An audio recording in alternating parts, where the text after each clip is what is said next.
Itu ya. Jadi alhamdulillah video-video kami viral ya, di mana-mana, diangkat YouTuber-YouTuber. Alhamdulillah pesannya seorang yang biasa-biasa saja nih kemudian tersampaikan kepada banyak orang. Walaupun gayanya seksi ya, dan kritikan dari mana-mana. Dikritik begini ya, alhamdulillah Mr. TM ketakutan ya. Jadi sekarang ya berubah jadi orang baik-baik ya, sedikit-sedikit ya berubah jadi orang baik. Tetapi ya, saya tetap tanya kepada semua orang. Nah, ini ya. Pertanyaan saya tetap ya, apa yang disaksikan dalam syahadat? Nah, kan bunyinya bersaksi ya. Jadi saya gini disalahkan orang. Mr. TM sesat. Iya, saya sesat. Mr. TM itu penista agama. Ya, saya penista agama, mohon maaf. Mr. TM itu apa ya? Macam-macam lah ya. Bukan dari Islam. Ya, mohon maaf kalau ada yang tersinggung. Ya, enak ya. Tetapi tetap ya, kami tetap tanyakan. Dari awal kan saya kan konsepnya kan melempar pertanyaan. Apa yang kau saksikan dalam syahadatmu? Bagaimana cara mengingat Allah? Kemudian apa itu sistem wasilah? Kemudian siapakah Rasulun min anfusikum? Kemudian bagaimana cara berhubungan dengan Tuhan yang di dimensi maha metafisika? Kemudian di manakah sifat wujudnya Allah? Ya, kalau nggak bisa jawab semua, jawab satu dulu aja nggak apa-apa ya, tentang syahadat ya. Karena saya kan dituduh orang Nasrani, dituduh penistaan agama, tapi tetap ya, kan pertanyaan tetap ya. Jadi sampai saat ini soalnya belum ada yang bisa menjawab itu. Makanya saya pesan ya jangan dulu emosi ya, tapi itu dulu ditanya kepada diri Anda masing-masing ya. Kula nuwun, bismillahirrahmanirrahim. Assalamualaikum warahmatullahi wabarakatuh. Salam santun, damai, cinta, dan kasih sayang. Bersyukur selalu pada Gusti Allah yang Maha Kuasa. Mudah-mudahan panjenengan sehat, selamat, panjang umur, rezeki tercapai segala cita. Kami dari channel YouTube Pakai Hati 202 ingin menanggapi pertanyaan Mr. TM yang sekarang lagi viral. Kami tidak untuk mencari sensasi, kami ingin lebih manfaat demi orang banyak dan mencari ridho Allah. Jadi, nuwun sewu sebelum kami menjawab pertanyaan Mr. TM, kami tentunya mohon izin nuwun sewu kepada seluruh para ulama, MUI, biksu, pendeta, romo, para ustadz, para kiai, dan seluruh guru-guru besar dan seluruh guru-guru yang ada di Indonesia bahkan di seluruh dunia. Kami mohon izin karena memang apa yang ditanyakan Mr. TM itu sebenarnya sangat pribadi sekali dan sangat tinggi sekali, bukan ajaran umum. Jadi dengan nuwun sewunya saya juga kepada Mr. TM, mohon izin, mohon hormat, nuwun sewu juga, panjenengan sangat luar biasa, sangat luar biasa. Namun kalau boleh kami mengingatkan, ajaran panjenengan itu ajaran yang sifatnya tinggi atau dalam sekali, ajaran makrifat. Itu bukan ajaran umum. Oke, panjenengan boleh mengajarkan itu semua. Namun kami kalau boleh mengingatkan, panjenengan melanggar batasan-batasan. Contoh, panjenengan masih mau mengumpat. Mengumpat itu udah melanggar batasan. Panjenengan seperti menyalahkan Terus kemudian panjenengan menggunakan bahasa-bahasa yang membuat orang lain untuk membuat reaksi orang lain, dan panjenengan menyalahkan atau menantang MUI, ulama dan kiai-kiai atau para guru besar ini nggak boleh. Salah panjenengan itu satu, salah panjenengan itu punya ajaran tinggi, diajarkan ke umum, itu monggo silahkan, itu kembali ke masing-masing. Tapi permasalahannya melanggar batasan tadi. Salahnya panjenengan mulai nabrak pagernya syariat. Syariat itu penting sekali karena semua harus ada dasarnya. Memang ada tingkatan syariat, tarekat, hakikat, dan makrifat. Dan jenengan itu ajaran makrifat, tapi menabrak bawah-bawahnya. Ya, nuwun sewu masukan dari saya. Ya panjenengan ya menghargai semua orang. Bukan berarti panjenengan yang paling benar dan yang paling pintar, yang paling bisa, tidak. Di dunia ini sangat orang-orang hebat tuh sangat banyak sekali. Namun yang kita jaga itu etika sopan santun, jangan melanggar atau menabrak batasan-batasan. Batasan syariat ya udah oke, panjenengan masih di syariat atau masih mengaji di syariat, monggo bagus itu syariat itu. Kalau orang tarekat bagus, orang hakikat bagus, dan orang makrifat bagus, semuanya bagus. Kembali ke diri masing-masing karena memang wadah orang itu berbeda, ada kulit, ada isi. Lah panjenengan itu mengeluarkan statement-statement isi tapi tidak menghargai kulit. Nah itu yang bikin sekarang heboh kan seperti itu. Oke, saya akan mencoba menjawab pertanyaan panjenengan. Ya mungkin jawaban saya belum tentu memuaskan panjenengan, belum tentu benar juga. Tapi apa yang panjenengan pertanyakan itu, panjenengan bilang belum ada yang jawab satu orang pun. Nah ini padahal di dunia ini banyak orang-orang lebih hebat daripada kita, banyak. Nah kita yang tambahan dari saya, ya panjenengan harus lebih ngaji diri, ngaji rasa, bahkan ngaji alam. Oh itu jenengan udah nggak kurang, udah hebat. Mr. TM aku ini jempol. Cuman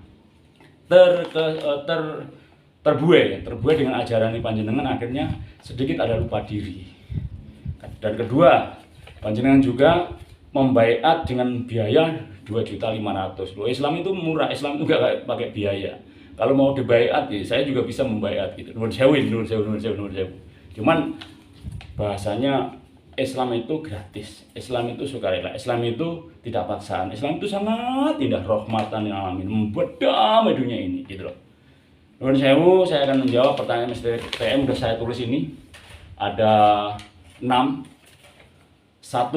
Panjenengan tanyakan apa itu artinya syahadat. Nah, syahadat itu ada banyak versi atau banyak jawaban. Kalau buat orang syariat, orang bersyariat, orang biasa atau anak-anak kita, itu asyhadu alla ilaha illallah wa asyhadu anna muhammadar rasulullah. Artinya aku bersaksi tidak ada Tuhan selain Allah dan Nabi Muhammad utusan Allah. Itu bagi orang syariat.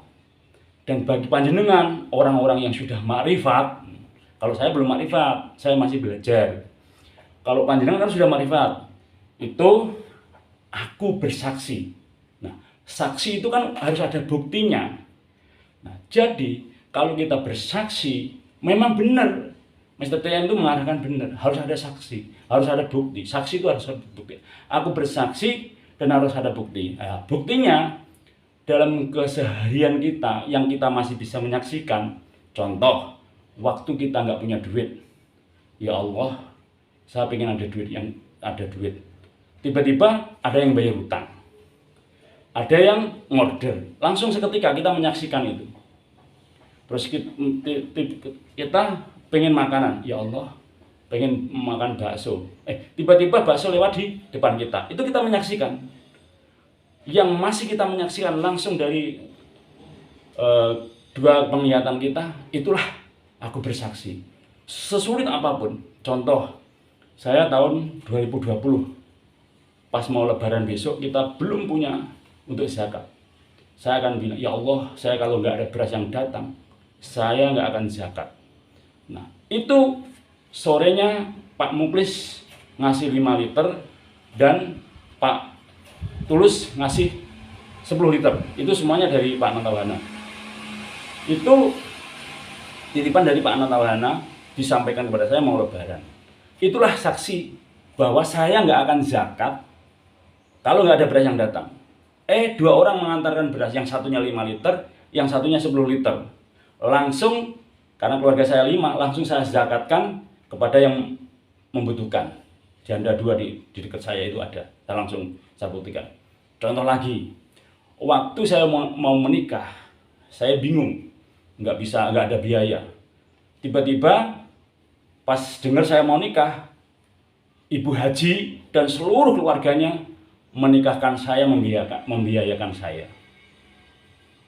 Contoh lagi, banyak lagi. Waktu orang mau kejebur sumur, tiba-tiba tangan saya gerak menyaut orang yang mau kejebur sumur, itu namanya gaos. Itu saya membuktikan, saya menyaksikan bahwa saya disuruh Allah menyelamatkan gaos waktu itu. Waktu Tintan mau kejatuhan toples, tiba-tiba tangan saya gerak, menyelamatkan akuarium yang di atasnya kepala Tintan, yang notabene itu beling, mau jatuhin kepalanya Tintan. Dan banyak lagi. Jadi kalau kita bersyahadat, yang dikatakan saksi itu harus ada bukti itu. Dari bangun tidur sampai mau tidur, itu kita sama Allah itu susahnya disenengkan, masalahnya diselesaikan, sulitnya dimudahkan.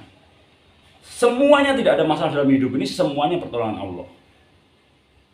Contoh lagi misalnya, waktu kita nggak punya order, nggak punya mesin, waktu itu saya nggak punya mesin, langsung kakak saya doa, ya Allah saya minta mesin. Setelah itu kakak saya namanya Pak Olid, kakak angkat, itu mendengar kalau saya nggak punya mesin, akhirnya saya dibeli mesin DP 13 juta. Nah itu. Dan seterusnya itu banyak sekali. Artinya kalau bagi orang awam atau orang syariat itu cukup saya bersaksi tidak ada Tuhan selain Allah dan Nabi Muhammad utusan Allah. Tapi bagi orang-orang yang makrifat seperti panjenengan, itu memang harus menyaksikan, harus membuktikan. Dan saya membuktikan semuanya, dari bangun tidur sampai mau tidur itu semuanya pertolongan Allah. Dari napas kita, dari makan, dari masalah cinta, dari masalah tahta, wanita, dan masalah keluarga dan sebagainya, itu semuanya pertolongan Allah. Contoh lagi, waktu anak saya mau lahiran, itu pulang ke kampung itu sulit, biaya ke Lumajang nggak mungkin cukup 100 juta. Waktu saya punya 1 juta. Kemudian saya minta sama Allah, ya Allah saya bingung gimana ya Allah, ini biar saya pulang kampung saya mendapatkan biaya dan caranya gimana ya Allah, nggak bingung. Kemudian di pikiran kita ini ingat ada FIF waktu itu. Kemudian saya datang ke FIF, ada pinjem dana cepat.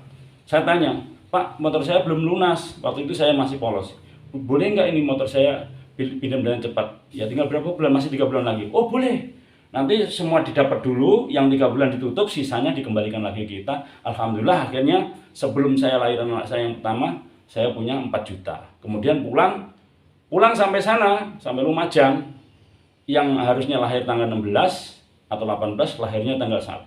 Waktu mau lahiran itu juga bingung. Istri saya minta cesar, ibu minta cesar, semuanya minta cesar. Saya enggak, ya Allah, kalau cesar enggak cukup, cesar kan 8 juta, ya Allah, gimana nih ya Allah. Saya enggak mau cesar, kalau bisa jangan cesar ya Allah. Karena itu dari jam pagi sampai jam 3 sampai sore maghrib belum lahiran, saya pasrah atau ngadu atau mendemo. Ya Allah, silakan mau cesar, silakan mau apa silakan. Monggo kalian panjenengan, pasrah kula. Akhirnya alhamdulillah lahir. Nah, itulah saksi sulitnya dimudahkan. Yang harusnya itu cesar tapi enggak cesar. Yang sama lagi yang lain juga ada. Alhamdulillah akhirnya enggak cesar, lahir biasa, bayarnya mudah. 2.500.000 selesai. Ya, itu contohnya seperti itu. Saya menyaksikan langsung. Dan waktu itu pernah kejadian yang lain. Saya ditabrak mobil yang seharusnya saya itu jatuh.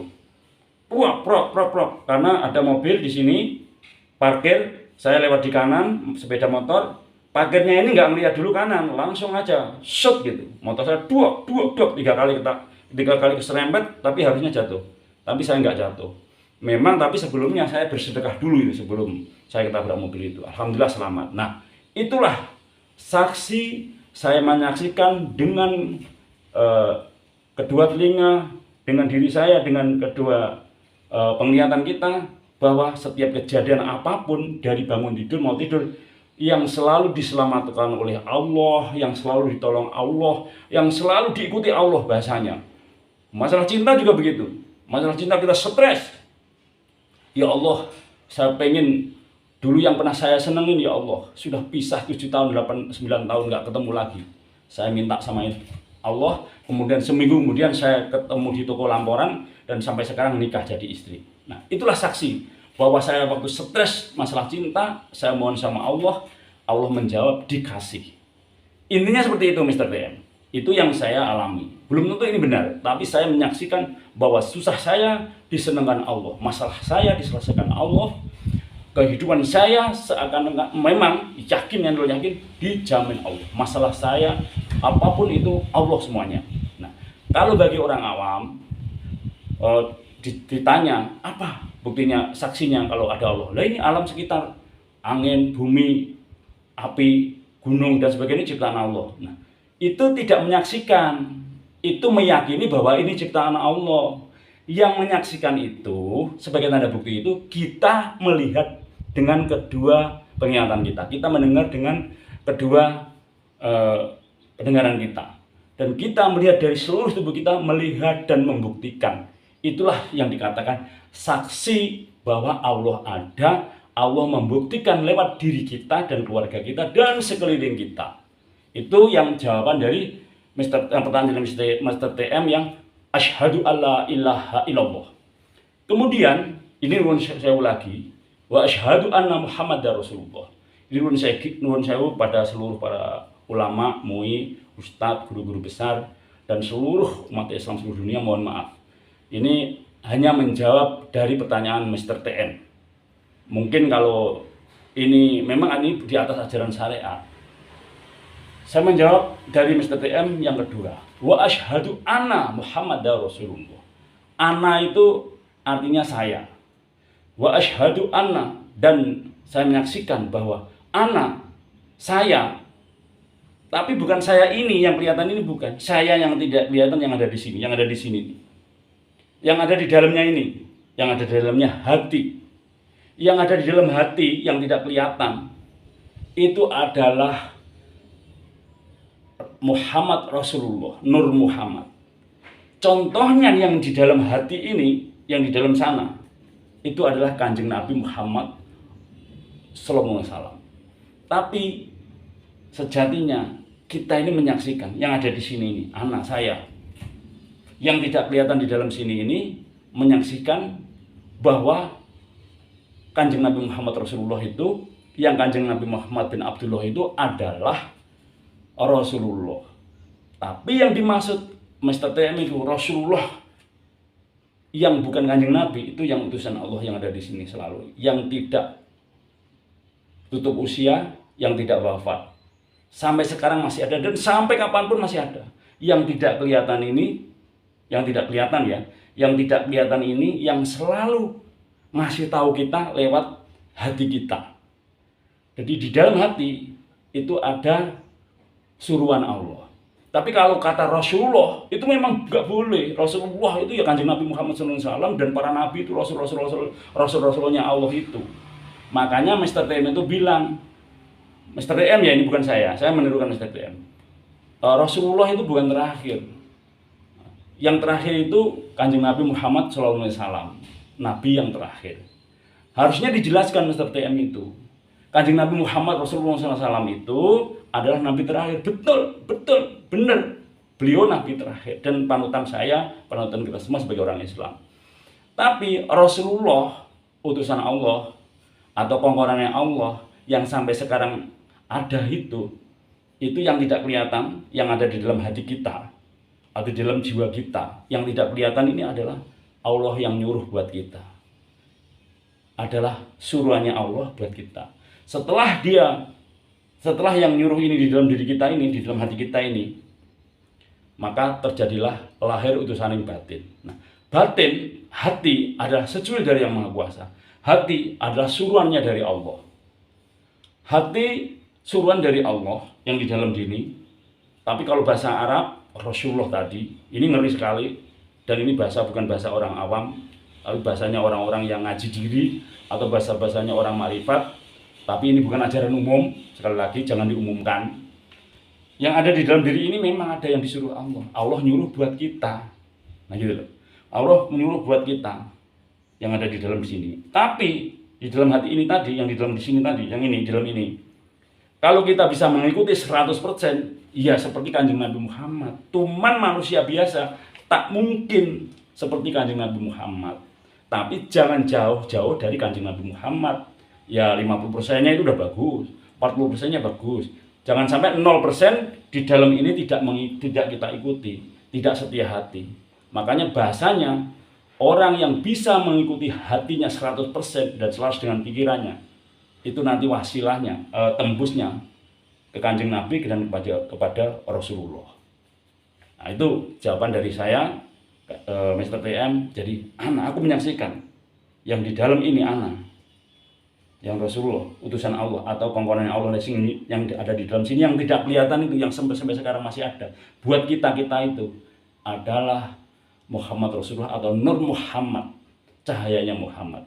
Dan nanti wasilahnya, tembusnya sampai ke Kanjeng Nabi Muhammad Rasulullah SAW, Kanjeng Nabi Muhammad SAW, dan nanti tembus ke Allah. Ini jadi yang menghubungkan antara kita dan Allah ini. Allah tidak jauh dari kita ini adalah komponen Allah. Kalau bahasanya Rasulullah. Cuman jangan tinggi-tinggi Rasulullah itu besar. Kalau diri kita mengaku Rasulullah, nah ini yang jadi masalah. Yang jadi masalah kalau kita mengaku kita ini Rasulullah, itu masalah. Karena itu bahasa Arab itu bayani medeni. Tapi ya cukup dengan bahasa yang di sini ini singongkon Allah, yang di sini ini adalah ciptaan Allah, yang di sini ini adalah yang nyuruh Allah, komponen Allah. Itu tidak berat. Tapi kalau pakai kata Rasulullah, ya medeni, nggak boleh. Ini bukan ini buat ajaran pribadi. Gitu. Oke? Mungkin ini kalau terangkan emang nggak ada habisnya, 24 jam nggak ada habisnya, sampai 100 tahun ya ada habisnya. Memang ini panjang kalau dijabarkan. Cuman garis besarnya itu aja, Mr. TM, nuwun sewu. Kedua, cara mengingat Allah. Nah, ini ya saya tulis nih. Yang pertama, syahadat udah saya jawab. Keduanya, cara mengingat Allah. Nah, cara mengingat Allah ini versinya banyak sekali.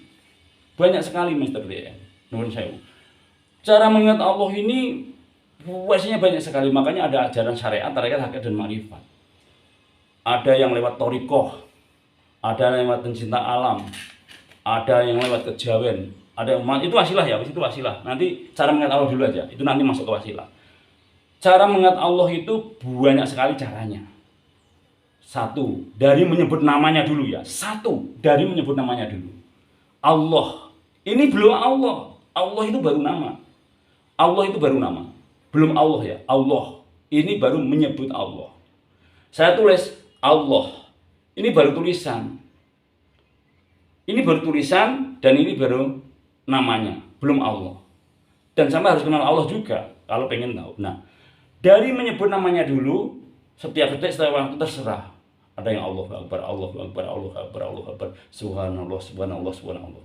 Kalau saya itu ya Allah, ya Allah, ya Allah, ya Allah, ya Allah, ya Allah, ya Allah, ya Allah. Dengan lisan kita. Kemudian yang kedua, dengan pikiran dan hati kita. Denyut jantung hati kita diisi ya Allah, ya Allah, ya Allah, ya Allah, ya Allah, ya Allah, ya Allah, ya Allah, ya Allah, ya Allah, ya Allah, ya Allah. Dari bangun tidur sampai mau tidur. Sebelum sholat dan setelah sholat. Jadi yang dikatakan sholat 5 waktu itu juga, Mr. TM, itu sebelum sholat sudah mengingat Allah dan setelah sholat mengingat Allah. Ini nuwun sewu, ini menjawab dari panjenengan.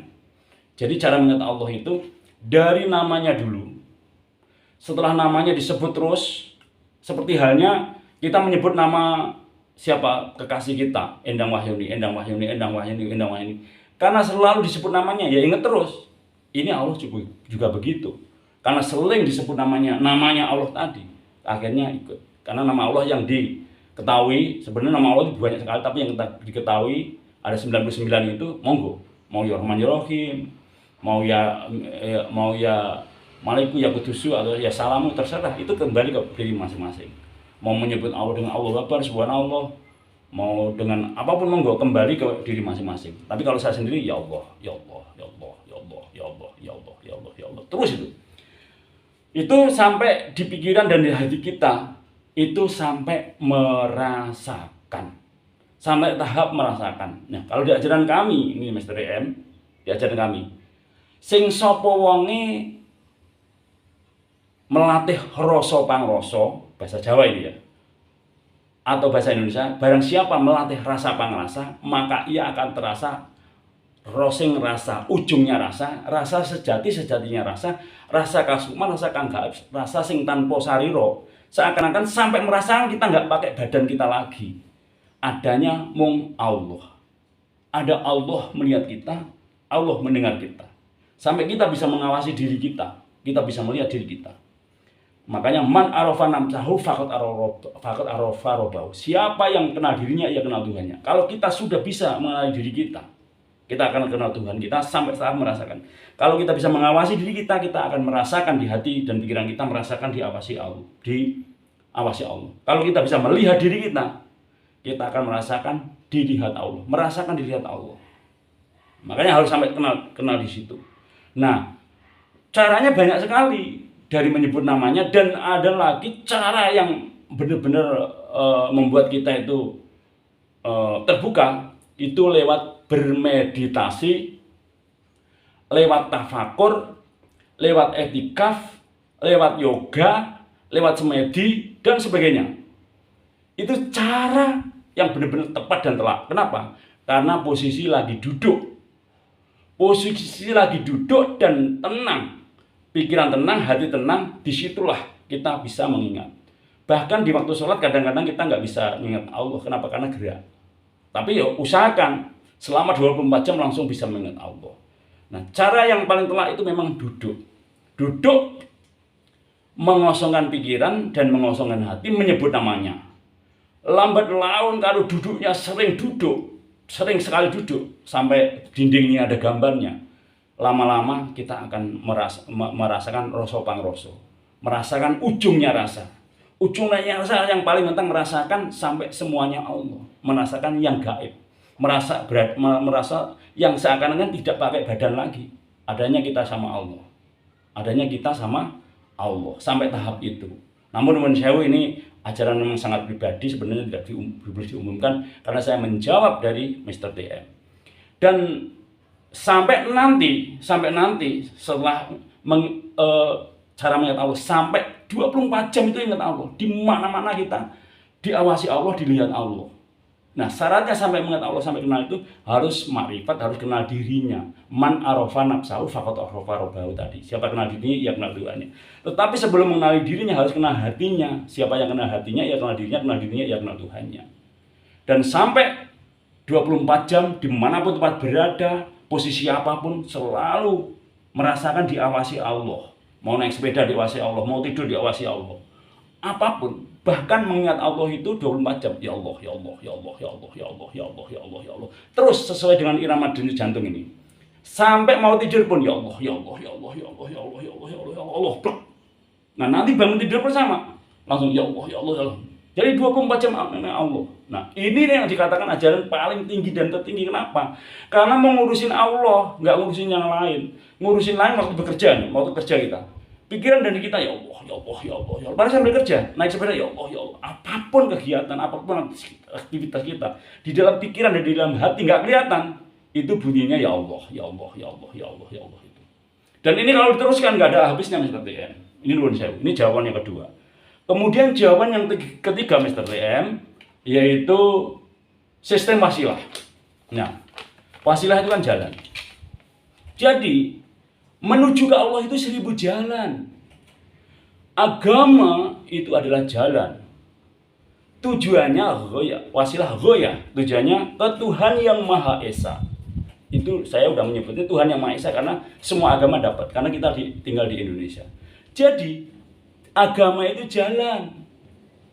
Dan jalan itu ada 3 tadi, ada 4 tadi. Ada lewat syariat, tarekat, hakikat, dan makrifat. Lewat Buddha, endingnya mentok ketemu Tuhan yang Maha Kuasa. Lewat Islam, endingnya ketemu Gusti Allah Subhanahu wa Ta'ala. Lewat Kristen ketemu Yesus dan nanti ketemunya Tuhan yang Maha Esa. Buddha, Konghucu, Hindu, Protestan, Katolik, aliran 100 cara macam aliran kepercayaan. Itu semua jalan untuk menuju ke Tuhan yang Maha Esa. Karena Tuhan yang Maha Esa hanya satu. Makanya Pancasila itu sudah is the best. Pancasila itu benar-benar top marka top. Harus selalu berpegang teguh pada Pancasila selama itu tinggal di Indonesia. Tuhan yang Maha Esa itu sejatinya hanya satu. Seluruh dunia, seluruh jagat raya, alam, akhirat, semuanya hanya satu. Nah, agama banyak. Ayo kita berpikir jernih dan berpikir bening. Agama banyak, berarti agama itu jalan. Agama itu cara. Agama itu syariat untuk menuju Tuhan yang Maha Esa.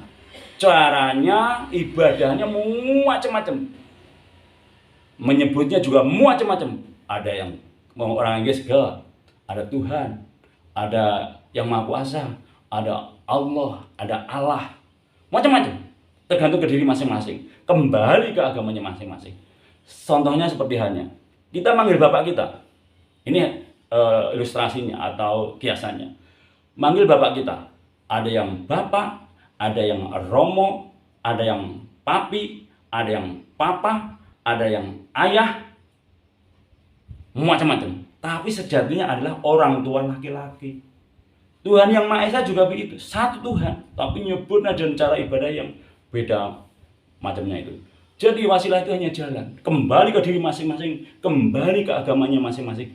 Monggo saling menghormati, saling menghargai. Tetapi bila seseorang sudah sampai ke Allah, ke Tuhan yang Maha Kuasa, seluruh agama, seluruh ajaran rasanya sama. Beda cara, beda menyebut. Tapi seseorang yang sudah ma'rifatnya, sudah sampai ke Allah, itu sama. Seperti halnya orang rokok, filter super, jarum copot, jarum filter dan sebagainya. Rokoknya beda-beda, rasa segernya itu sama. Kembali ke diri masing-masing. Disinilah ketemunya Pancasila yang sangat luar biasa. Berbeda-beda suku, agama, ras, dan golongan tadi tetap satu jua. Oke, itu jawaban yang ketiga. Kemudian jawaban yang keempat.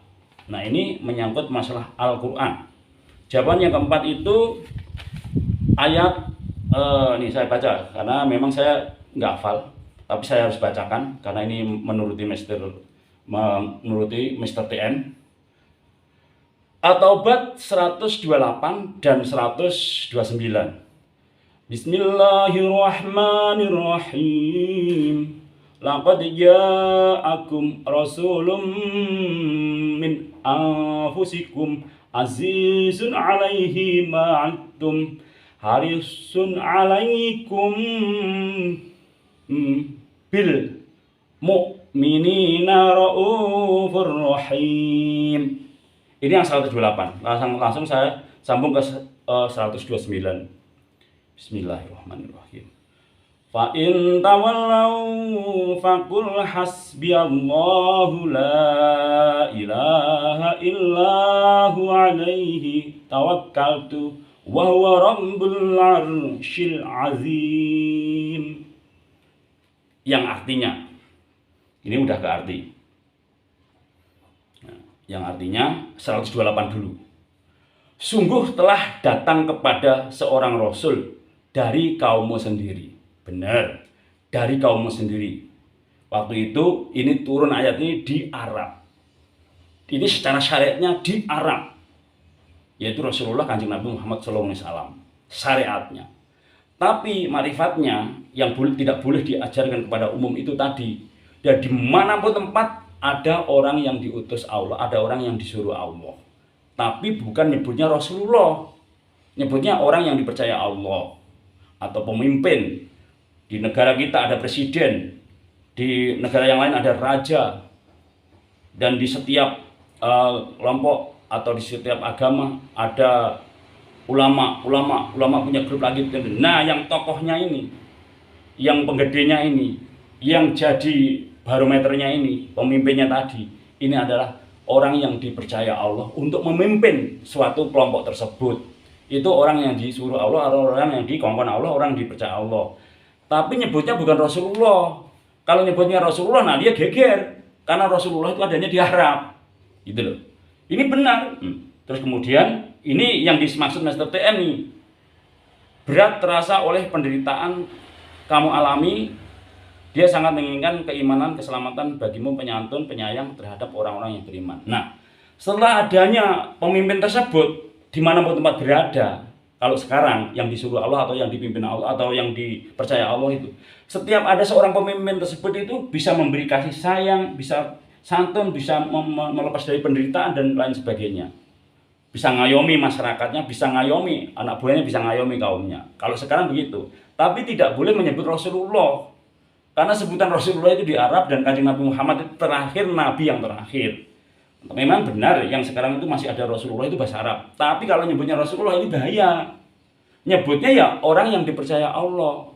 Nah, al-ulama warisatul anbiya tadi setelah Kanjeng Nabi itu warisannya adalah ulama dan para ulama dan anbiya ini, para ulama ini gitu loh. Ulama artinya ke kiai, ke ustadz dan seterusnya sampai ke kita-kita ini gitu. Nah, jadi bahasanya Mr. TM juga bagus. Mr. TM ini termasuk bahasanya orang yang dipercaya Allah, tapi bukan Rasulullah, gitu loh. Ini harus bisa, karena Rasulullah itu bahasa Arab, tapi bahasa Indonesianya orang yang disuruh Allah, orang yang dikongkon Allah, orang yang dipercaya Allah itu. Mr. TM juga benar, dia jadi kaumnya Mr. TM, umatnya Mr. TM, tidak boleh dibawa ke umum, disamakan dengan yang lain, disamarata gitu. Dan kemudian yang 129 atau maka jika mereka berpaling dari keimanan maka katakanlah Muhammad cukuplah Allah bagiku, cukup Allah bagiku, tidak ada Tuhan selain Dia. Nah, kalau memang mereka tidak bisa punya keimanan atau percaya kepada Gusti Allah tadi, ya cukup katakan bahwa Muhammad cukuplah bagiku, tidak ada Tuhan selain Allah. Cukup katakan aja. Ya udah, kalau memang kamu nggak percaya sudah. Yang lain tidak ada Tuhan. Yang penting saya udah katakan tidak ada Tuhan selain Allah. Wes ngono tok, dari kasih tahu aja. Kalau memang tidak percaya kepada Gusti Allah, ya katakan aja. Terakhir, ya sudah kalau kamu percaya, yang penting tidak ada Tuhan selain Allah. Nah gitu. Itu menjawab kenyataan Mr. TM, dan sekali lagi mohon maaf kepada MUI, mohon maaf kepada seluruh para ulama, para kiai, para ustadz dan para guru-guru besar kami seluruh Indonesia bahkan seluruh dunia. Ini hanya menjawab Mr. TM. Kemudian yang nomor 5, jawaban yang nomor 5. Berhubungan dengan Tuhan dimensi maha metafisika. Nah, bagaimana berhubungan dengan Tuhan dimensi maha metafisika. Nah, ini kan perwujudan atau dalam kata berhubungan dengan Gusti Allah di fisik, di nyata, kasunyatan. Itu ya begini. Semua yang baik-baik itu adalah dari Allah. Shadaqallahul azim. Maha benar Allah dengan segala firman-Nya. Makanya ada orang bilang di tutup kata itu, waktu ceramah-ceramah itu, kalau ini ada benarnya dari Gusti Allah, dan kalau ada salahnya dari saya pribadi. Nah, semua yang benar-benar itu dari Allah. Nah, contohnya begini. Allah itu kasih sayang. Allah itu kasih sayang. Ya, kita kasih sayang. Allah itu walas asih, ya kita walas asih. Allah itu maha suci, kita belajar bersih. Allah itu maha sabar, kita belajar sabar. Tapi ini nanti jawaban di sifatnya Allah. Saya ini berhubungan dengan Tuhan melewati seluruh alam. Nah, jadi kita berhubungan dengan Allah itu yang di dalam diri kita tadi. Pikiran bersih, hati bersih. Pikiran bersih, hati bersih. Pikiran selalu positif. Hati jauh dari syirik, iri, takabur dan sombong. Kemudian jiwa raga ini selalu kosong, tapi adanya mau Allah. Terus komunikasi dengan Allah. Dengan batin kita, sejatinya yang sah, yang diterima, yang dijawab oleh Allah itu dari hati. Kenapa demikian? Bismillahirrahmanirrahim. Walaqad khalaqnal insana bi nafsuh ma tuwaswisu bi nafsuh wa nahnu aqrabu ilaihi min hablil warid. Kamu ulangi. Walaqad khalaqnal insana ma tuwaswisu bi nafsuh wa nahnu aqrabu ilaihi min hablil warid. Surat Qaf ayat 16. Kami jadikan manusia, kata Allah, Kami tahu bisikan hatinya. Kami jadikan manusia semua yang bikin Allah. Allah itu baru berbisik udah tahu. Kami tidak jauh kepadanya daripada urat nadi atau urat leher. Urat leher atau urat nadi atau urat leher. Allah di sini? Enggak. Allah di sini? Enggak. Di mana? Di sini. Ya Allah, Kau melihatku dan Kau mendengarku ya Allah. Mohon maaf hamba izin menjawab pertanyaan dari Mr. TM. Mudah-mudahan ini manfaat untuk orang banyak dan membuat semua jelas dan membuat damai, rukun guyup, tidak ada perdebatan, tidak ada permasalahan. Namun ini sebenarnya bukan debat, namun ini adalah sharing atau berbagi pengalaman. Ketemunya musyawarah ya Allah. Kau melihatku ya Allah dan Kau mendengarku. Itu komunikasi dengan Allah. Dan orang-orang yang sudah begitu, dia akan membawa cinta, damai, dan kasih sayang. Setelah dia kasih sayang membawa damai, kita melihat semut, itu adalah ciptaan Allah. Kita kasihan semut, akhirnya sedekah semut. Kita melihat kucing, karena itu ciptaan Allah, walaupun nggak melihara kucing, kita beli makanan kucing, kita berikan. Kita melihat tumbuh-tumbuhan, karena ini ciptaan Allah, kita komunikasi dengan tumbuh-tumbuhan. Kamu harus dikasih sayang, disiram air di tempat-tempat yang beliau enak, tumbuhan tersebut kena matahari dan kena air. Dengan manusia apalagi? Dengan ikan sama. Kalau bisa jangan mancing, karena kalau dipancing ini sakit. Kita akan merasakan sakit. Setiap merasakan penderitaan terciptaan Allah, kita ikut merasakan. Ikan dipancing, kita yang sakit. Nah, melihat semut belum dikasih makan, kita sedekah semut, gula kecil-kecil jangan gede, disebar. Melihat orang yang nggak bisa makan, pas kita ada kasih makan. Melihat orang nggak punya duit, pas kita punya duit dibagi, memberi. Nah, kalau kita nguri-nguri ini hambanya Allah, kita menjaga hambanya Allah, komunikasi dengan hambanya Allah, itu sejatinya kita juga komunikasi dengan Allah. Kita juga udah komunikasi dengan Allah, karena komunikasi dengan Allah itu 24 jam. Yang komunikasi dengan Allah, berhubungan dengan Allah itu sejatinya ini positif, bersih, pikiran kita positif dan bersih, hati kita memisahkan atau minggirkan syirik dan kita kabur dan sombong, nggak ada lagi, kemudian diisi Allah, komunikasi dengan Allah 24 jam. Yang hubungan dengan Allah itu yang ada di dalam diri kita, yang raga kita 5 waktu, syukur-syukur ditambah tahajud, syukur-syukur ditambah duha. Jadi setiap perbuatan baik ini adalah dari Allah. Komunikasinya 24 jam. Oke ya. Ini kalau diterusnya juga ada 5. Memang semuanya nggak ada habisnya kalau diteruskan. Karena ini ajarannya ajaran hati. Kemudian yang terakhir nih Mr. PM, saya menjawab nomor 6, di mana sifat Allah? Nah, sifatnya Allah yang sangat diketahui oleh kita yang pertama pada diri manusia. Yang dinyatakan wujudnya Allah. Dinyatakan ya, bukan Allahnya, wujudnya Allah. Sifat wujudnya Allah. Saat seseorang kasih sayang, yang tadi saya jawab itu untuk menjawab yang ke-6 ini. Saat Gusti Allah itu mau kasih sayang, ya kita kasih sayang. Contohnya Bismillahirrahmanirrahim, dengan menyebut nama Allah, membawa-bawa Allah. Allah itu kasih sayang. Kalau kita nggak tukang ngasih, tukang nyayang, ya kita baru bisa baca Bismillah, tapi belum praktek Bismillahirrahmanirrahim, gitu. Sifatnya Allah kasih sayang, ya kita harus kasih sayang. Itu wujudnya Allah. Waktu kita kasih sayang itulah sifatnya Allah yang di diri manusia. Waktu ada orang yang sabar, dicaci maki, dihina, dikhianati, di apapun dia sabar, hanya berserah diri pada Allah. Hanya memohon pada Allah. Hanya menyebut nama Allah, pasrah sama Allah, dan berdoa untuk Allah. Saking sabarnya itu. Nah, itulah sifatnya Allah yang di diri manusia. Allah Maha Sabar, Dia sabar. Nah. Gusti Allah tidak tidur. Ada orang yang mengurangi tidur tirakat. Itulah sifatnya Allah yang dekat dengan Allah yang di diri manusia. Dia tidak tidur, dia mengurangi tidur. Seperti halnya Allah tidak makan, dia mengurangi makan. Mengurangi makan dengannya tirakat biar dekat dengan Allah. Karena mendekati sifatnya Allah. Allah tidak tidur, dia mengurangi tidur. Allah tidak makan, dia mengurangi makan. Dan lain sebagainya. Allah Maha Suci, kita belajar bersih. Jadi sifatnya Allah yang bisa kita lihat, ia ada di diri manusia-manusia itu. Yang lagi dia berbuat baik dan benar, itulah dari Allah. Itulah sifatnya Allah yang kelihatan di diri manusia. Tapi Allah sendiri tidak kelihatan. Allah tidak kelihatan tapi ada. Tapi sifatnya yang ditunjukkan kepada kita yang diri manusia yang benar dan benar itu. Karena patokannya shadaqallahul azim, maha benar Allah dengan segala firman-Nya.